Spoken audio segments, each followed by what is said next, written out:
시청자 여러분 안녕하십니까? 센 경제 현장의 임동석입니다. 코스피 지수가 사흘째 하락세를 이어갔습니다. 코스닥 지수도 8일 만에 약세로 돌아서면서 기세 좋던 연초에 좋았던 분위기는 사라지고 말았습니다. 이번 주부터 미국과 국내 기업들의 실적 발표가 본격화되면서 실적 악화에 대한 우려감이 지수의 발목을 붙잡았는데요. 자, 오늘 센 경제 현장에서는 한일 정상회담의 자세한 내용 그리고 쌍용차의 법정 관리 소식을 함께 전해드리겠습니다. 자, 먼저 오늘 청와대에서 이명박 대통령과 아소다로 일본 총리 간의 정상회담이 있었습니다. 한일 간의 FTA를 비롯한 양국 간의 실질적인 협력 방안 등이 심도 있게 논의가 됐다고 하는데요.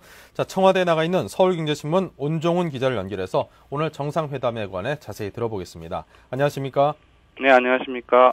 네, 오늘 청와대에서 열린 한일 정상회담에서 어떤 부분들이 합의됐습니까? 네, 이명박 대통령과 아소다로 일본 총리는 이날 회담에서 양국 간 지난해 4월 합의한 미래지향적인 성숙한 동반자 관계를 재확인하고 상호 이익이 되는 실질적인 협력 관계를 구축키로 했습니다. 무엇보다 두 정상은 회담에서 세계 금융위기 극복과 실물 경기 회복을 위한 한일 간의 공조의 필요성에 공감하고 실질적인 협력 방안에 대한 합의를 이끌어냈습니다. 이는 두 사람 모두 기업가 출신인데다가 기업가 출신으로서 실용을 우선하고 있고 또 지난해 11월 한일 간의 통화수합 확대 등이 긍정적인 역할을 한 것으로 보입니다.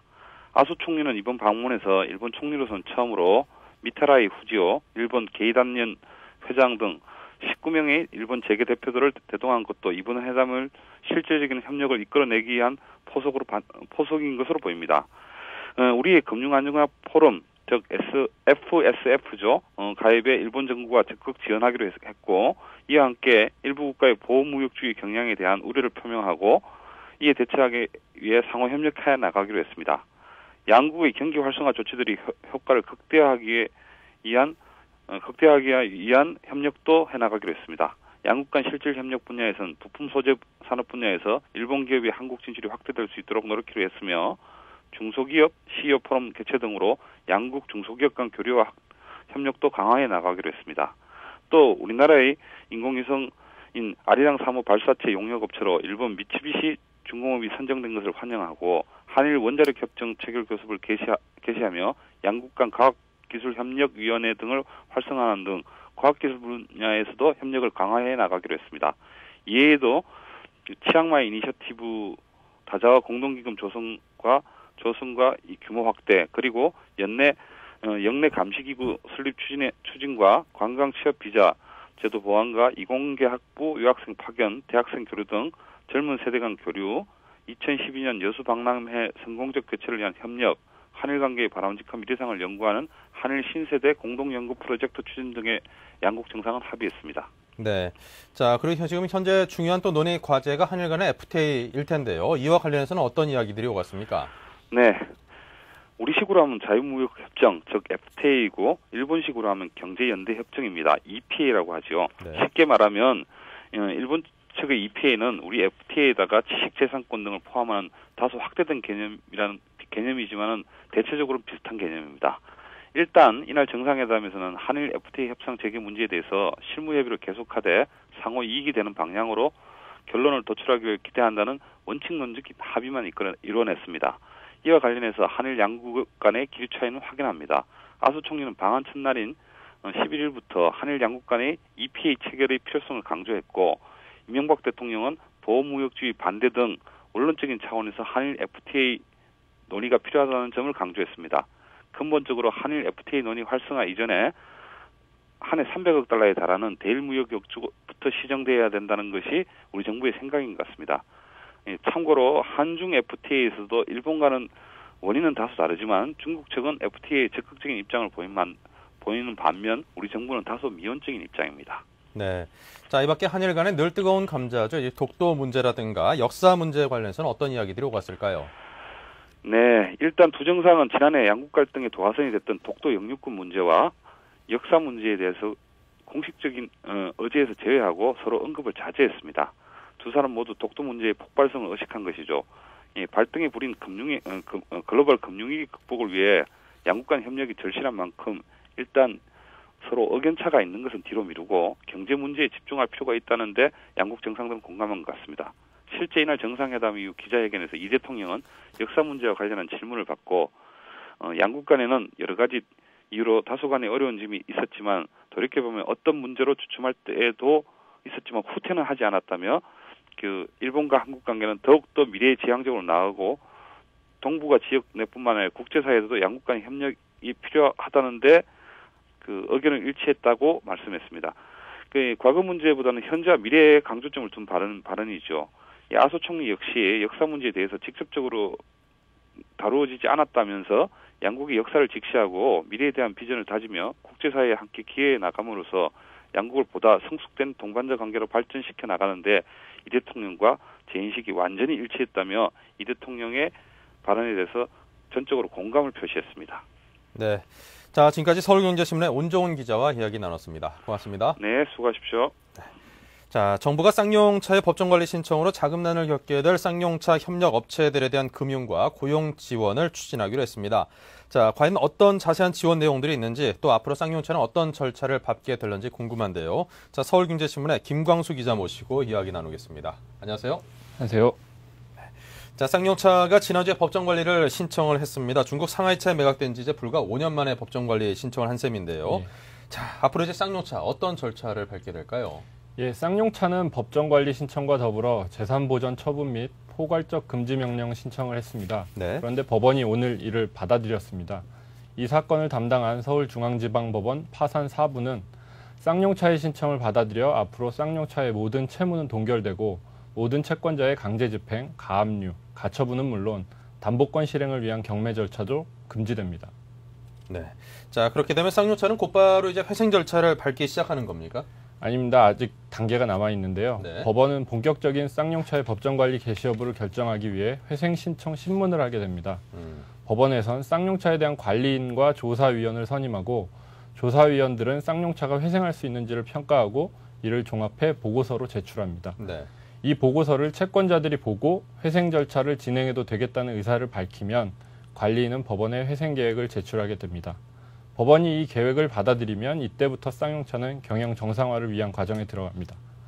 지금으로선 쌍용차의 주 채권은행인 산업은행의 입장이 절대적이라고 볼 수 있는데요.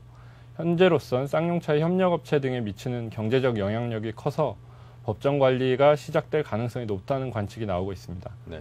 하지만 이후 유사 사례가 발생할 경우에 또 형평성 논란이 일어날 수도 있기 때문에 산업은행의 부담은 적지 않을 전망입니다.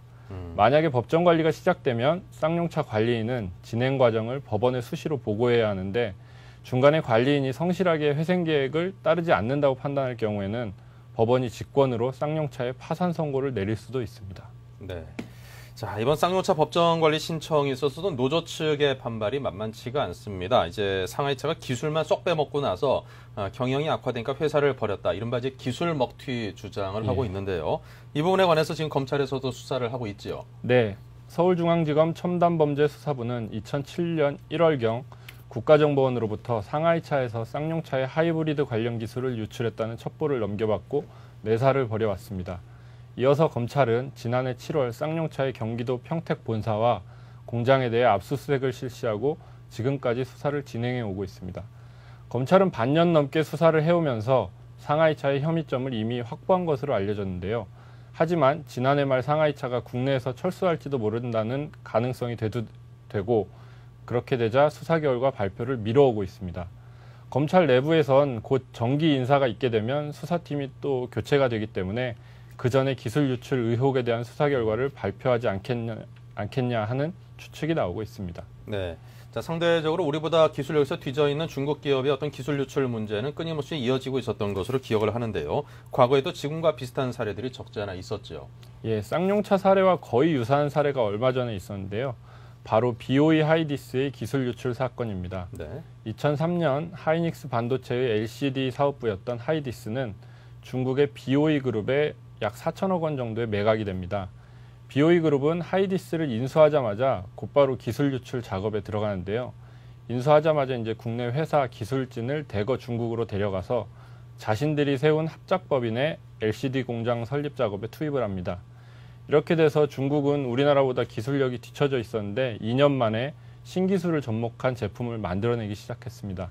반면 중국 업체에 인수된 BOE 하이디스는 중국 업체가 신규 투자를 거의 하지 않았기 때문에 사실상 매년 적자에 허덕이다가 결국 2006년 9월 법정관리를 신청하게 됩니다.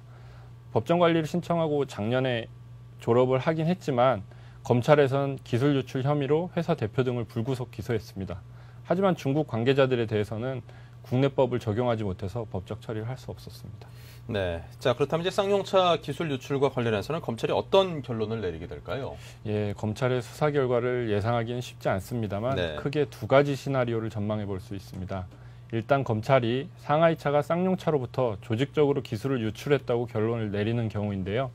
이 경우 한국과 중국의 관계 악화가 예상될 수 있습니다. 벌써부터 네티즌들은 중국이 한국을 유린했다 이러면서 이번 사태에 대해 크게 반발하고 있는데요.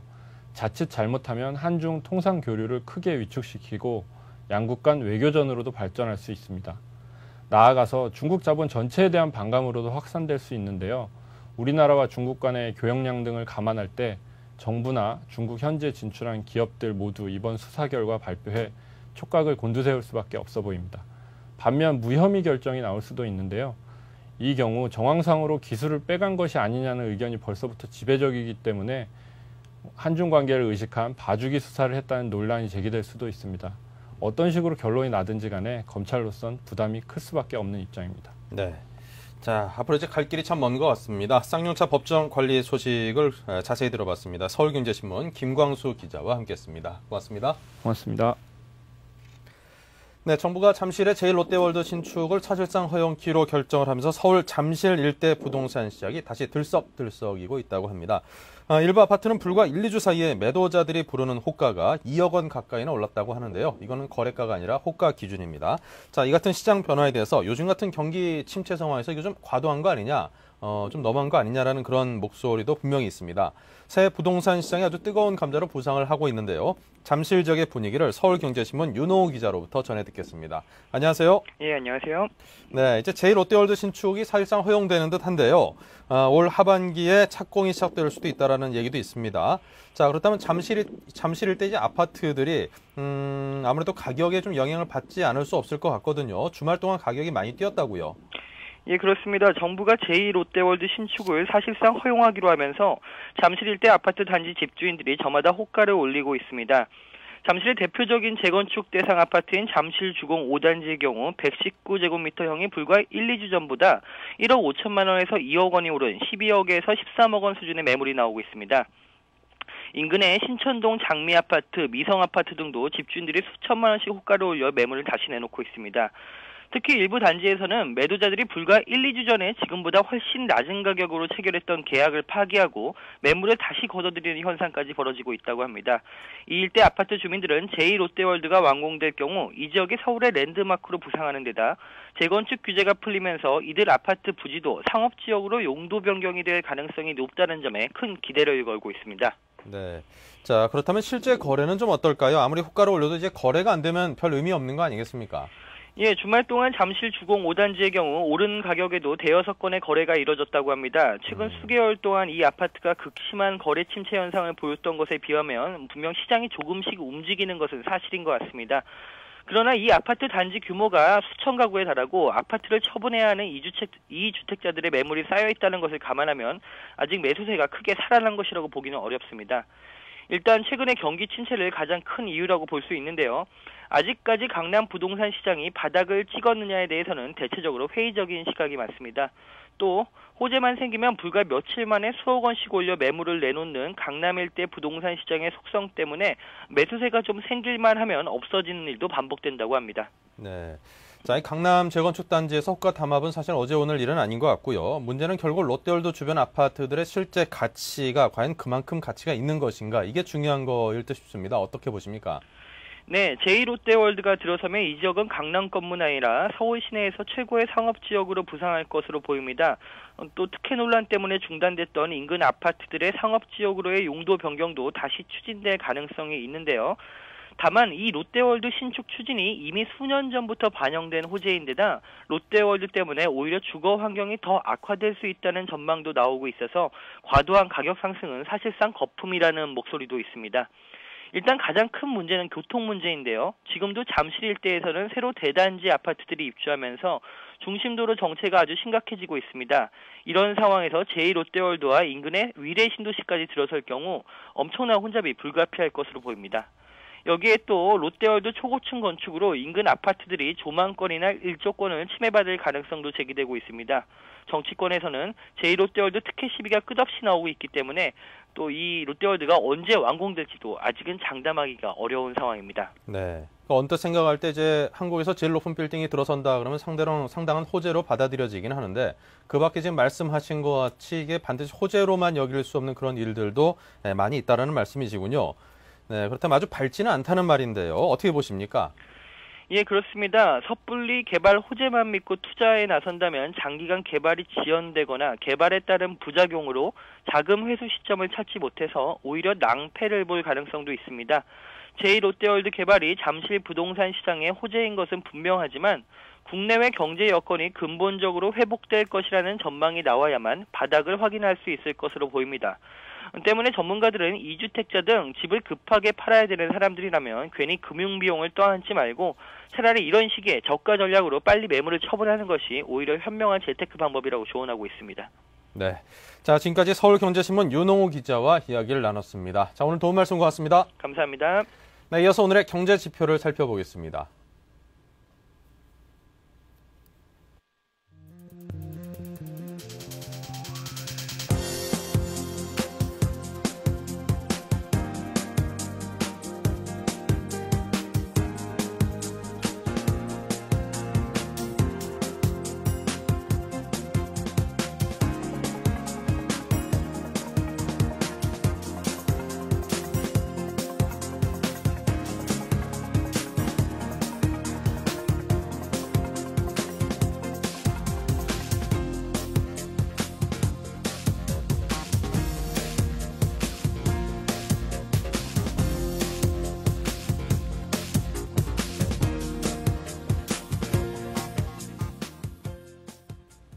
네, 이어서 오늘의 증시 마감 상황 알아봅니다. 서울경제신문 증권부 연결돼 있습니다. 박희욱 기자 나와주세요. 네, 안녕하세요. 네, 오늘 마감 시황 정리부터 해보죠. 네, 코스피 지수가 4일 연속 하락했습니다. 12일 코스피 지수는 전날보다 24.21포인트 내린 1156.75포인트의 장을 마쳤습니다. 비교적 큰 폭의 하락이었는데요. 지난 주말 뉴욕 증시가 하락한 데다 국내 주요 기업들에 대한 실적 악화 우려감이 투자 심리를 위축시켰습니다. 수급 측면에선 외국인과 기관이 지수의 발목을 잡았는데요. 이날 외국인과 기관은 각각 1,045억 원, 1,044억 원 순매도했고 개인만이 2,085억 원 순매수하며 저가 매수에 나섰습니다. 네, 자 외국인의 순매도가 계속해서 이어지고 있는데요. 하지만 그럼에도 일각에서는 외국인이 추세적인 관점에서 순매수 쪽으로 방향을 잡았다. 그런 관점도 있더라고요. 네, 앞서 말씀드렸듯 최근 들어 외국인이 순매수에서 순매도로 전환하고 있는 모습인데요. 네. 그러나 일각에선 외국인이 바이코리아로 완전히 방향을 틀었다는 주장이 조심스럽게 나오고 있습니다. 외국인이 다시 팔자에 나서고 있지만 매도 규모가 그동안의 매수량에 비해 상대적으로 적다는 점, 그리고 2005년 이후 원자재 가격 상승 수혜국으로 쏠렸던 외국인 자금이 이제는 유가 하락 추세 등과 맞물려 국내로 회귀할 것이라는 점이 근거로 제시됐습니다. 그러나 외국인의 매수세를 증시 상승으로 연결시키는 아직 이르다는 평가인데요. 한 전문가는 외국인이 산다고 하더라도 국내 증시는 앞으로 진행될 구조적인 여파에 따라 국내 투자자들이 매도에 나설 수 있어 지수가 기대만큼 오르지 않을 수 있다고 예측했습니다. 네. 자, 그 코스닥 상장사들이 그리고 요즘 들어서 최대 주주 변경을 악용하고 있다는 그런 소식도 있던데요. 네, 코스닥 상장사들이 최대 주주 변경을 주가 부양에 악용하고 있는 것으로 나타났습니다. 12일 증권선물거래소에 따르면 지난해 코스닥 시장에서 최대 주주가 변경된 상장사 242개사 중 176곳이 사업 목적을 수시로 변경하고 55곳은 재무 상태가 부실한 것으로 드러났습니다. 또 50곳은 횡령, 배임 혐의와 연관되어 있는 것으로 나타나 과연 기업 활동이 정상적으로 이루어질 수 있는지조차 우려되는 상황입니다. 거래소의 한 관계자는 이 중 64곳은 불공정 거래 개연성이 의심돼 정밀 분석 중이라며 최대 주주가 자주 변경되는 기업일수록 불공정 거래 개연성도 높다고 말했습니다. 네, 요즘 같은 장에서 유심히 살펴봐야겠습니다. 자, 지금까지 박혜욱 기자와 이야기 나눴습니다. 고맙습니다. 네, 감사합니다. 네, 잠시 후 이어서 뉴스 단신을 전해드리겠습니다.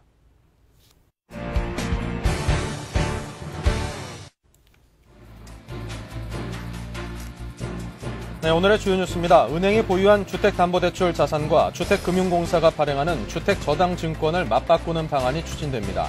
은행들의 국제결제은행 기준 자기자본 비율이 높아질 것으로 기대됩니다.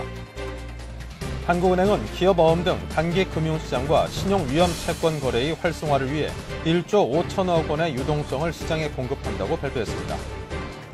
앞으로 민간 자본으로 도시공원을 조성할 수 있게 됩니다. 국토해양부는 이 같은 내용의 도시공원 및 녹지 등에 관한 법률 개정안을 국회에 제출했습니다.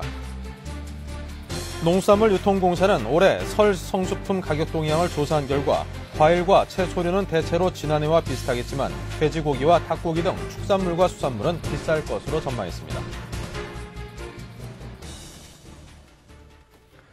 네, 한국일보사가 세계적인 비즈니스 매거진이죠. 포춘지의 한국어판을 올 상반기에 창간한다는 소식도 들어와 있습니다. 한국일보사와 포춘 발행사인 타임사는 오늘 포춘의 한국어판을 한국일보사가 국내에서 독점 발행하는 판권 계약을 체결했다고 밝혔습니다. 한국어판 포춘은 미국과 유럽 등 전 세계에서 발행하는 포춘의 주요 기사를 번역해 싣는 한편 자체 취재 기사도 담아 올 상반기부터 매월 발행될 예정입니다. 네, 잠시 후 증시 전략센터를 이어가겠습니다. 대한민국 경제부 증권부 기자들이 아침마다 서울경제TV를 보고 있습니다. 매일 20분 투자로 미 증시 흐름을 한눈에 블룸버그 파이널 워드 30분 시청으로 아시아 경제까지 한꺼번에 블룸버그 아시아 비즈니스 투나잇 한글 자막과 함께 방송되는 블룸버그의 또 다른 프로그램들 주말 인터뷰 프로그램 나이트 토크 성공한 모험 기업인을 다룬 블룸버그 벤처 음악과 영화, 순수 미술에서 세계 최고급 레스토랑까지 고품격 문화예술을 소개하는 매거진 프로그램 블룸버그 뮤직 세계 정재계 거물들의 향배를 통해 글로벌 마켓을 예측하는 블룸버그 폴리티컬 캐피털 블룸버그의 간판 스타 버너드 로가 각국 기업과 정부, 각계각층 인물 인터뷰를 통해 경제를 진단하는 블룸버그 보이스. 국내 최초 3시간 내 번역 자막 처리. 블룸버그 TV 국내 득점 채널 서울경제TV에서 이 모든 것을 경험하십시오. 블룸버그.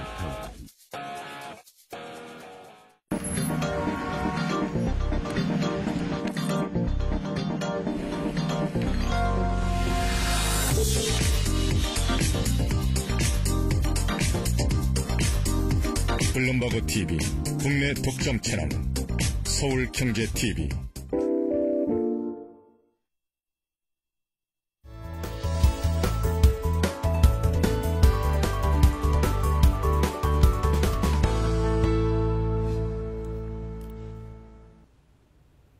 네, 증시 전략센터입니다. 메리츠증권의 박진 지점장, 하나대투증권의 최석훈 부장 두 분 모셨습니다. 안녕하십니까? 안녕하십니까?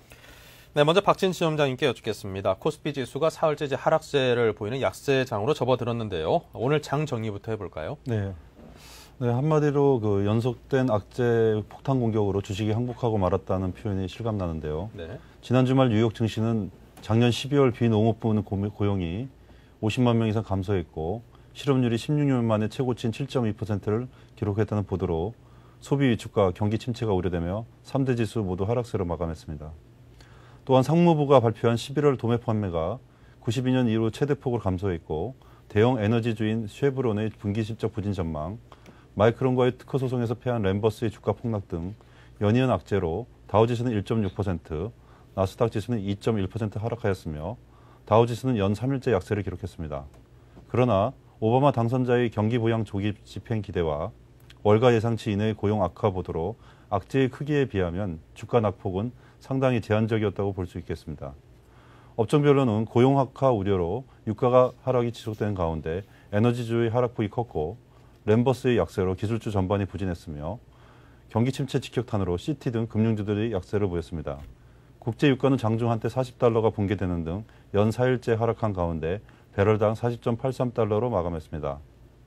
한편 국내 증시는 미 증시 약세와 환율 상승, 기관 외국인 동반 매도 속에 코스피가 장중 한때 1150선이 무너지며 장중 내내 뚜렷한 반등 없이 3일째 하락세를 나타냈고 코스닥도 연 7일 상승을 마무리하고 약세 반락하였습니다. 업종별로는 통신주와 전기가스주를 제외한 전 업종이 동반 하락한 가운데 최근 상승을 주도했던 조선, 건설주 등의 낙폭이 컸고 4분기 실적 발표를 앞두고 짙은 관망세를 보이며 거래량도 줄어든 모습이었습니다. 종목별로는 대부분의 시가총액 상위 대형주가 약세를 보였지만 KTF와의 합병 기대로 KT가 4% 상승했고 외국인 매수세가 집중된 삼성, SDI 등은 눈에 띄었습니다. 네. 원달러 환율은 16원 오르며 연이틀 상승하였습니다. 네, 주식시장의 하락도 상당히 눈에 띄고 그리고 원달러 환율도 다시 1,300원대 중후반으로 접어든 환율의 움직임도 눈여겨봐야 될 대목인 것 같습니다. 자, 최석훈 부장님께도 여쭙겠습니다. 이번 주는 이제 기업 실적 발표들도 상당히 이어져 있습니다. 우울한 전망들이 많이 나오고 있는데요. 아무래도 1호부터 이제 증시가 자유로울 수는 없을 것 같습니다. 내일 장 전망을 어떻게 하십니까? 네, 방금 말씀대로 이제 미국뿐만 아니고 우리나라 이제 기업 실적들이 상당히 이제 일단 좋지 않은 걸로 예상을 많이 하고 있습니다. 네. 최근에 이제 우리 증시가 이제 1200포인트의 저항에 직면해가지고 3일 연속 지금 하락하면서 그 21선까지 오늘 장중에 멀어졌는데, 그러니까 이런 부분들은 지금 그 최근에 그 상승장의 어떤 성격을 한번 규정해 볼 필요가 있는데, 결국은 그 베어마켓 랠리가 이제 거의 끝나갔다라고 이렇게 판단이 됩니다. 그래서 네.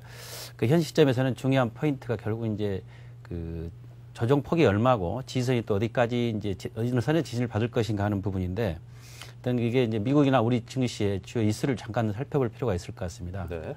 그러니까 미국 같은 경우에 이제 지난주에 9,000포인트를 돌파하면서 그 돌파해서는 하루 만에 이제 그 하락하면서 3일 연속 지금 조정 양상을 보이고 있는데, 지난 주말에 이제 12월 그 고용 보고서가 나왔는데 그 부분이 상당히 이제 좋지 않게 지금 나오고 있습니다. 그래서 네. 그 가장 중요한 미국의 그 경기 메커니즘이 고용에서 소비로, 소비가 성장으로 연결되는 그런 경기 메커니즘인데, 그 부분들이 이제 회복되기가 좀 어렵지 않냐 이렇게 보여집니다.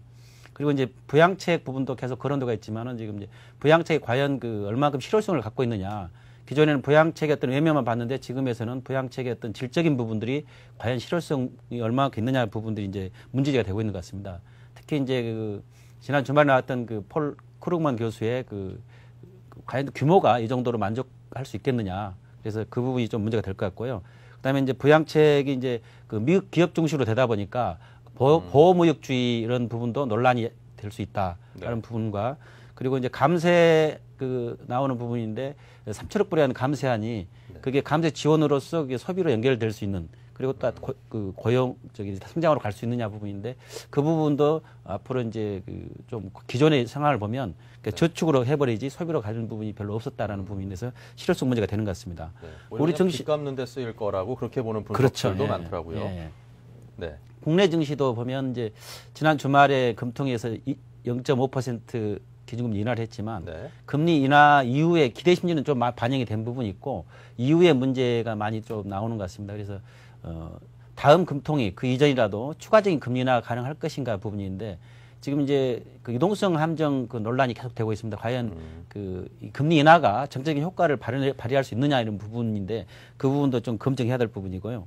그다음에 지수가 기존에 이제 1000포인트, 1200까지 상승을 가면서 물론 3일 정도 하락했지만 네. 그 증시 밸류에이션이 많이 좀 감소한 부분이 있습니다. 이 부분도 금리 인하 이후에 주가가 어떤 그 제약을 받을 수 있는 부분, 그리고 금리 인하 그 자체로 지금 환율이 지금 물론 이제 연말에 그 압박했던 부분이 풀리면서 환율이 상승 보이는데, 금리 인하에 따른 또 환율 상승 부분도 무시하지 못할 것이다 이런 우려감이 있습니다. 그래서 거기에 또 최근에 불거지고 있는 기업 구조조정에 관련된 그런 문제들, 그리고 또 쌍용차 그 법정 관리, 그러니까 기업 자체의 리스크가 많이 좀 나오고 있기 때문에 이런 부분들을 보면은 일단 조정폭 자체는 이제 한 70포인트 정도 이상 하락하면서 폭은 어느 정도 50% 정도 하락했기 때문에 상승폭에, 그러나 지지선을 설정하기 상당히 어렵습니다. 오늘 이제 21선 깨졌고 추가적인 지지선을 1150으로 하기도 애매하고 1100까지 하기도 애매하고, 그러니까 결국은 이제 61선이 이제 1100 내일 정도면 1100 정도 걸릴 것 같은데, 그 정도까지도 이제 용인하지 않겠냐라는 부분을 이제 감안해야 될 것 같습니다.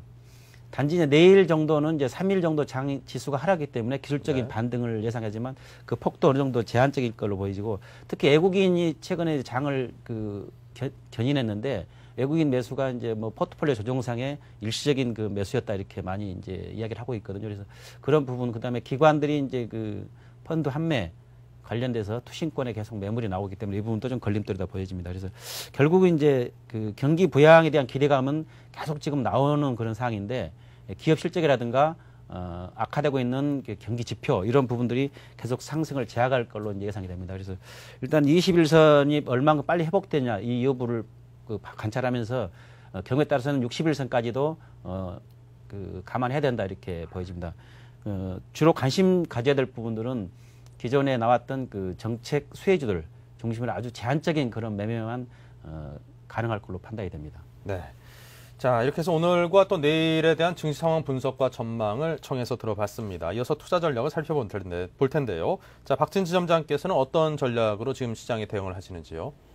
예, 오늘은 그 아침에 발표됐던 그 미국 애플사와 5년간 LCD 패널 장기 공급 계획을 체결한 LG 디스플레이를 추천하면서요.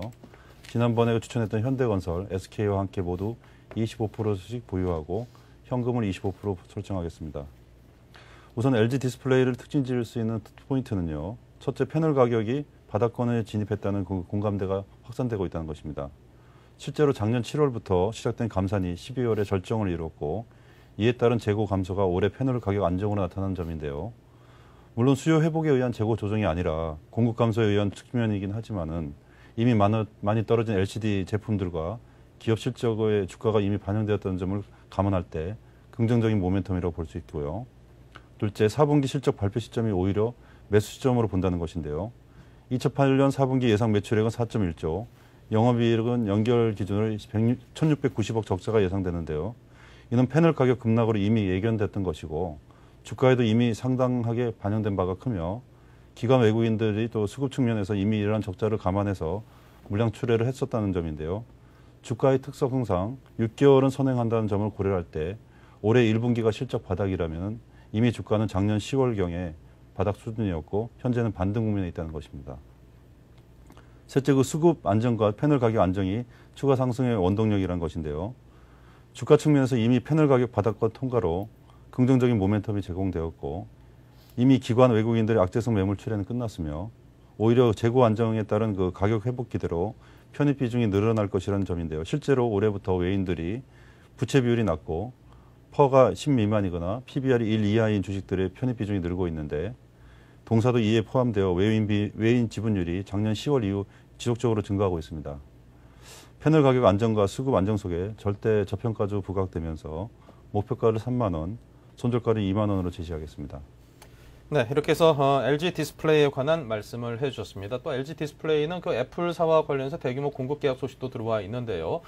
선수금은 한 5억 불 규모의 그런 한 5년간에 걸친 장기 공급 계약을 맺었다는 소식도 들려와 있는데 보통 선수금이 전체 규모의 한 5%에서 10% 정도인 점을 감안을 하면 아마 전체 규모가 한 50억 불 정도를 5년간에 걸쳐서 꾸준히 매출 올릴 수 있는 그런 공급 계약을 맺었다라는 그런 호조도 좋은 호재 소식도 함께 들어와 있다는 점을 여러분께 참고 삼아서 정리를 해드립니다. 자, 그렇다면 SK는 어떻습니까? SK는 지난주에 제가 말씀드리지 못했었는데 네. 정부가 신규 입법하는 그 수혜주라는 것입니다. 네. 그 신규 입법 골자를 보면은 그 금융투자지주회사법과 개정 예정인 지주회사 제도가 확정될 경우에 올해부터는 SK그룹은 지주사 체제를 갖추기 위해서 지배구조 개편 작업이 본격화될 것이라는 것인데요. 동사의 지주회사로서의 어떤 지분 가치 디스카운트 요인이 50%에서 20%로 줄게 되어서 주가 상승의 모멘텀이 될 것이라는 것입니다. 둘째, 총수의 실질 지배력 강화와 추가 지분 매입 가능성인데요. 비상장 자회사는 SK CNC라고 있습니다. 이가 동사 지분을 계속 매입하고 있는데 네. 기존의 지분율이 25.4%에서 지금 29.8%까지 증가시켰습니다. 이는 총수의 동사에 대한 실질 지배력 강화와 SK CNC가 상장할 경우에 대한 어떤 대비 조치라고 볼 수 있겠습니다. SK CNC의 동사 지분 보유율이 계속 높아질수록 수요 지배 구조 개편이 용이하고 따라서 SK CNC의 동사 지분 추가 매입 가능성은 상당히 높다고 보고 있습니다. 셋째, 자회사와의 악재는 이미 마무리됐다는 것인데요. SK 해운의 손실은 이미 SK 추정 EPS의 하향 조정으로 반영시켰고요. 신용 등급이 하향된 그 SK 건설과는 출자 관계가 전혀 단절되어 있습니다. 이런 것을 감안할 때 자회사의 신용 위험에 의한 어떤 리스크는 없다는 것이 좀 장점이라고 볼 수 있겠고요. 네. 주가 측면에서 동사는 지배 구조와 사회 공헌 활동, 환경 등 3요소를 중요시하는 SRI 사회 책임 투자 기업 중에 하나이며 2009년 예상 EPS가 12,262원, BPS가 15만 1,611원을 고려할 경우에 현재 주가는 PER 8배, PBR 0.6배로 상당히 저평가되어 있음을 알 수 있고 PER 10배 수준인 목표가 12만 원, 손절가 8만 5천 원을 제시하겠습니다. 네. 자, 이렇게 해서 SK에 관한 이야기를 들어봤습니다. SKCNC는 이제 최태원 회장의 개인 지분이 상당히 높은 그런 비상장사로 알려져 있는데요. 상장이 될 경우에 이제 계열사 지분에 대한 평가도 상당할 것 같고요. 그리고 이제 뭐 신분당선의 출발점으로 알려져 있는 분당시의 분당구의 정자동 쪽의 사옥에 대한 가치도 아마 상당 부분 증가할 것이라는 점에서 지주사 체제로 전환하는데 상당히 좋은 유리한 조건을 갖춰 나가고 있는 것 같습니다. 참고삼아 SK건설과의 출자 관계 이제 SK케미칼 쪽에 상당 부분 쏠려 있다는 것도 여러분께 알려드리겠습니다. 자, 그렇다면 이제 최석훈 부장님께서는 어떤 전략으로 임하십니까? 지난주 이제 포트폴리오에서 좀 이제 바뀐 부분을 먼저 말씀드리면, 네. 태웅하고 금호산업을 이제 제외시켰습니다. 보통 이제 한 달 정도 임박한 부분들은 제외시켰는데, 네. 기간 경과에 따라서 두 종목을 제외시키고 오늘 신규로 이제 대우건설을 이제 편입을 했습니다. 네. 대우건설은 이제 잘 아다시피 이제 그 시공 능력이 2년 연속 국내 1위를 하고 있는 대형 건설업체인데요. 국내 그 경기 침체에 따라서 이제 매출이 많이 감소했습니다. 그런데 네. 그 해외 플랜트 부분에서 상당히 많은 매출을 기록하면서 2008년도 3분기 아직 4분기 집계 안 돼서 3분기까지 누적 매출액을 보면은 4조 5천억 정도로 전년 대비에 조금 상승한 부분입니다. 반면에 영업이익은 이제 철근이라든가 이런 여러 가지 원자재 가격들이 많이 상승하면서 원가율이 많이 떨어져서 34% 이제 감소한 부분인데요. 그러니까 이런 부분들은 아직 그 실적들이 이제 전반적으로 그 경기 침체가 많이 맞물려 있다고 볼 수 있겠습니다. 대우건설 같은 경우는 이제 그 정부 건설자 구조조정 그리고 이제 최근에 금호생명 사옥 매각 이런 부분들이 상당히 긍정적인 여건을 이제 조성하고 있는데 특히 이제 금호생명 그 사옥 매각과 관련돼서는 그 2,400억에 이제 매각을 하면서 그 대우건설 이제 풋백 옵션 부담 해소를 위한 자구 노력의 결과가 지금 나타나고 있다고 보여집니다. 그래서 그룹의 적극적인 유동성 확보 의지가 일단 시장에 보여준 것으로 앞으로도 상당히 긍정적인 평가가 이제 기대가 되고 있습니다. 네. 더불어서 이제 그 금호생명 경영권 그 지분 매각, 경영권을 포함한 지분 매각이 예정돼 있는데 지난 그 작년 12월에서 지금 다소 연기된 그런 부분입니다. 최근에 이제 그 여러 가지 유동성 위기를 겪으면서 자산 가치나 기업 가치가 많이 떨어졌고 지분 가치도 많이 하락해서 이제 조금 딜레이된 부분인데요. 결국은 그 지분 그 매각과 더불어서 이제 그 대우건설 이제에 대한 그룹의 리스크가 많이 이제 감소할 걸로 이제 판단이 됩니다. 특히 이제 앞으로 그 진행될 대한통운의 유상감자 이 부분이 금액으로 이제 2조 원 정도가 지금 예정이 되어 있는데 이 부분도 시장 신뢰도에 재고에 상당히 큰 영향을 미칠 걸로 보여지고 네. 이 부분은 특히 이제 그룹에서 이제 대한통운의 유상감자를 하는 게 아니고 대한통운의 현금 가지고 이제 다른 계열사로 이전시키려는 그런 그 이야기들이 많이 거론돼 왔었는데 네. 이런 부분들이 우려가 이제 많이 이제 불식됐다라는 측면에서 크게 긍정적이라고 할 수 있겠습니다. 그런 차트를 보시면 이제 대우건설이 이제 그 지난주에 상한가 기록한 이후에 지금 이제 좀 조정 모습 보이고 있는데 네. 그럼 단기, 중기 골든 크로스가 약간 발생하고 있습니다. 그래서 추가적인 상승이 가능할 전망이고 목표가는 지금 추정 EPS에 15배를 정의한 14,000원, 네. 손절가는 진저점 부근인 8,700원을 제시하겠습니다. 네. 자, 금호그룹 전체로 이제 유동성 위기 얘기들이 상당히 좀 많이 떠돌았는데요. 금호생명 지분 그 매각이라든가 등등으로 좀 돈을 마련하려고 했는데 그게 시장 상황이 여의치 않으면서 힘들었었지만 서울시 종로구에 있는 금호생명 사옥이 한 2,400억 규모의 매각이 되면서 숨통이 트였다라는 게 그룹 전체의 어떤 그 자금의 피를 잘 돌게 하는 선순환 구조로 살짝 접어든 게 아니냐 그런 호재도 있었다는 점을 염두에 두시면 좋을 것 같습니다.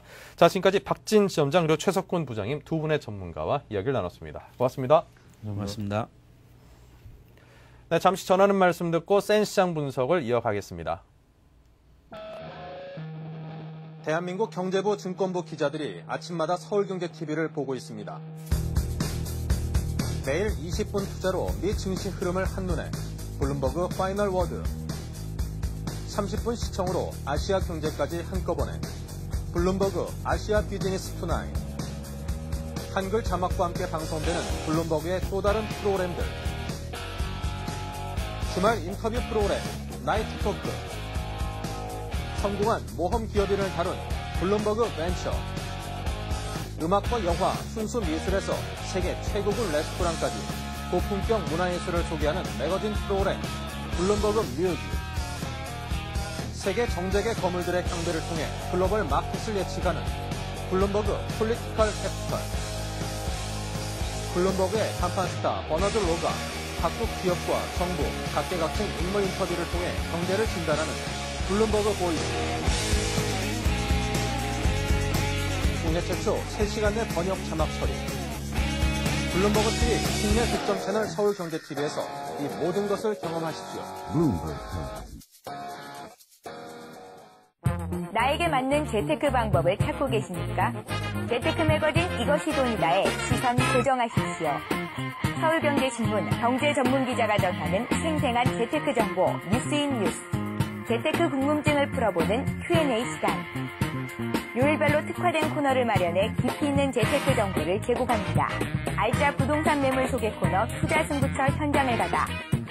예비 창업자를 위한 길라잡이 창업 돈이 보인다. 실제 사례를 통해 재무 설계의 기본을 보여주는 헬로우 머니 코치. 떠오르는 신흥 투자처 미술품 투자를 소개하는 미술 재테크. 대한민국 대표 재테크 프로그램 재테크 매거진 이것이 돈이다와 만나십시오. 서울경제TV에서만 보실 수 있습니다.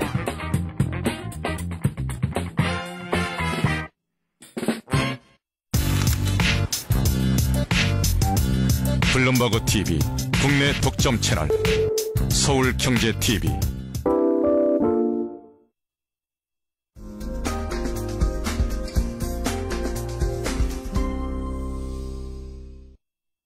네, 시장 상황을 전문가와 함께 보다 종합적으로 분석해 보도록 하겠습니다. 센 시장 분석, 오늘은 삼성선물의 이모상 과장과 함께하겠습니다. 안녕하십니까? 안녕하십니까? 네. 또 어김없이 새로운 한 주가 시작이 됐습니다. 지난주 해외 시장의 주요 변동 상황부터 먼저 정리를 해볼까요? 예. 지난주 가장 중요한 요인은 미국의 재정 지출 확대 우려 속에서 고용 지표가 악화되었음에도 불구하고 네. 금리 상승 요인이 부각되었던 한 주였습니다.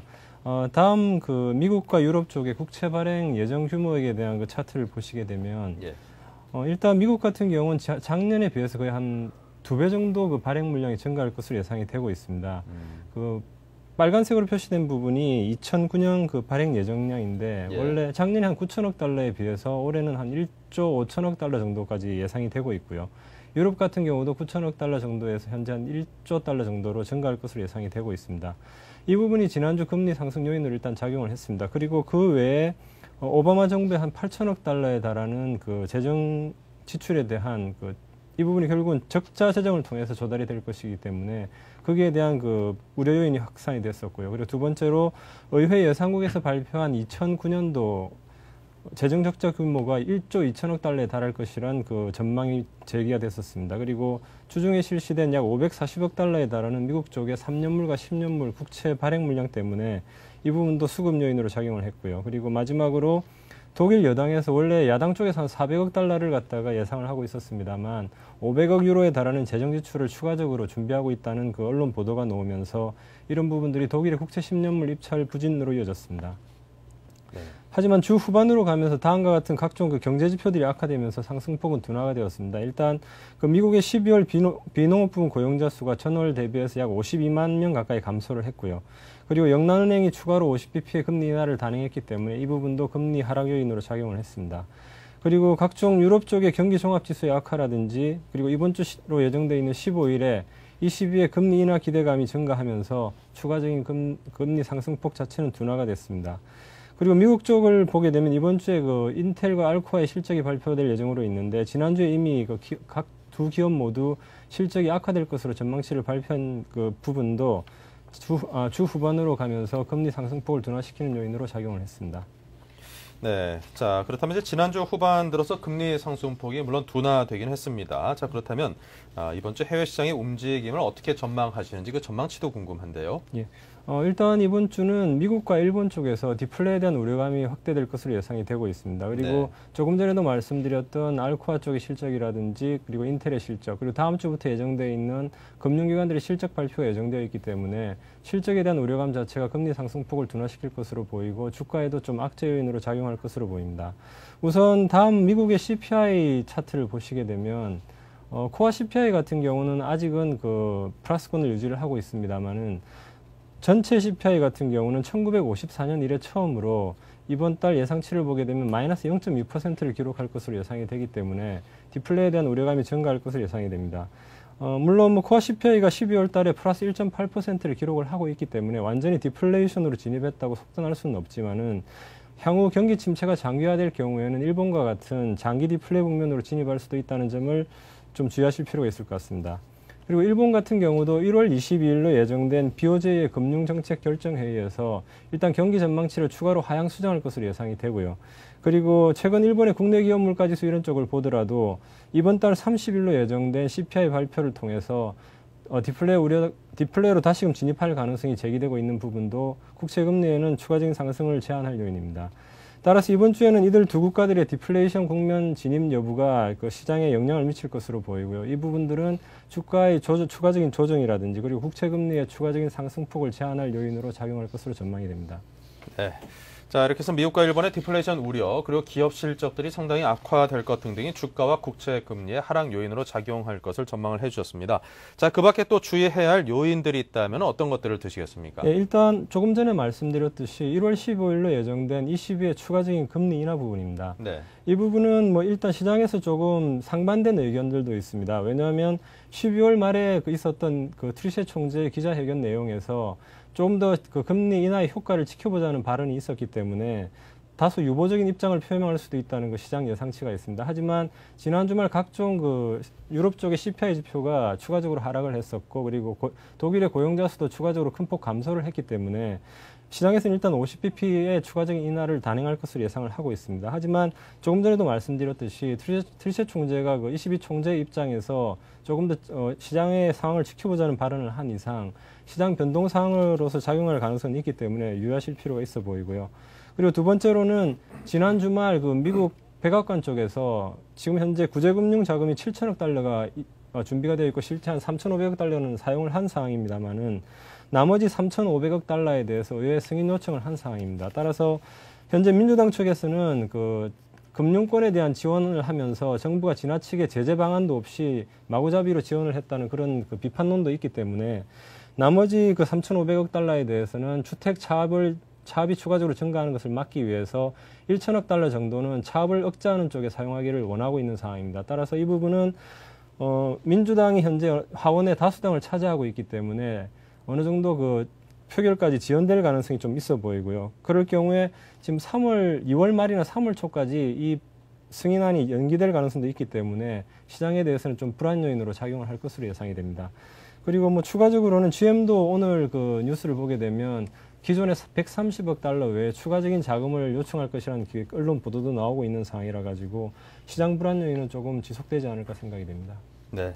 자, 말씀하신 것처럼 아직까지도 이제 시장 불안 요인으로 작용할 만한 그런 악재들과 변동성이 여전히 상존하고 있다는 점에 귀를 기울여야겠습니다.